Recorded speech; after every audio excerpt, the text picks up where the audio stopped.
आज आई लवकरच पातळीला गेल्या होत्या आंबे घेऊन विकण्यासाठी बाजार होता त्यामुळे आणि त्यांना काहीच आयडिया नव्हती की आज त्यांची मॅरेज ॲनिव्हर्सरी आहे आणि मी सुद्धा त्यांना सांगितलं नव्हतं कारण की मला छोटंसं सरप्राईज द्यायचं होतं. पप्पा घरी असल्यामुळे मी त्यांना अगोदरच सांगितलं होतं आणि त्याच्यानंतर अंघोळ केली आणि लगेच मग मी देवपूजा करून घेतली आणि सकाळच्या स्वयंपाकाला सुरुवात केली. पण आमची लाडू आज काही झोपायच्या मूडमध्येच नव्हती, त्यामुळे तिला मला असं कडेवरती घेऊनच सगळा स्वयंपाक करावा लागला आहे आज. तर आज मी मेन्यूमध्ये मस्त बटाटा मसाला बनवला होता.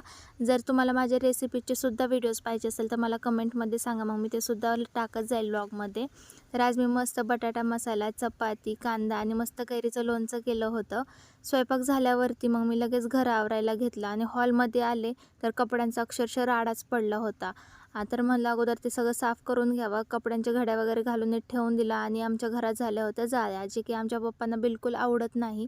त्याच्यामुळे मी पहिलं तर जाळ्या सगळ्या साफ करून घेतल्या आणि वरती आले कारण की काल रात्री वादळ झालं होतं, ज्याच्यामुळे रेलिंगवरती खूप कचरा आणि फुपाटा जमा झाला होता.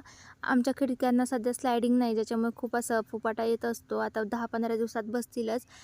तोपर्यंत लाडूसुद्धा उठली होती. मग तिला अंघोळ घातली आणि पुन्हा झोपवली आणि मग मला पोर्चमध्ये डेकोरेशन करायचं होतं सेलिब्रेशनचं, म्हणून मग मी पोर्चसुद्धा मस्त धुवून घेतला आणि सगळे यायच्या अगोदर म्हणलं सगळं तयारी करून घ्यावं.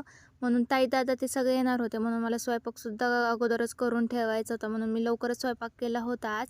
स्वयंपाक झाला होता मग मी लगेच बलून फुगवून घेतले कारण की मला डेकोरेशन करायचं होतं. पण दादा तोपर्यंत आले होते. मग मी त्यांना सांगितलं होतं डेकोरेशन करायला आणि त्यांनी पण छानसं सिंपल डेकोरेशन करून दिलं होतं. खूप छान वाटत होतं, सिंपलच केलं होतं. त्याच्यानंतर केकसुद्धा त्यांनीच आणला होता. आज मी साडी वेअर केली होती आणि मी आणि यांनी मॅचिंग कलरचे घातले होते कारण की लाडूला पण मी सेम कलरची फ्रॉक घातली होती, पण सेलिब्रेशन होईपर्यंत तिनं झोपून घेतलं होतं. त्याच्यानंतर आई आणि पप्पांनी केक कट करून घेतला आणि त्यांच्याशी काही मस्ती चालू होती. सगळ्यांनी आईंना त्यांना केक वगैरे चारला, सेलिब्रेशन मस्त झालं. तर असा होता आजचा माझा व्हिडिओ. जर का आवडला असेल तर लाईक करा, फॉलो करायला विसरू नका आणि जर माझ्या यूट्यूब चॅनलला अजून सबस्क्राईब तुम्ही केलं नसेल तर करून घ्या. भेटूयात उद्याच्या ब्लॉगमध्ये. बाय.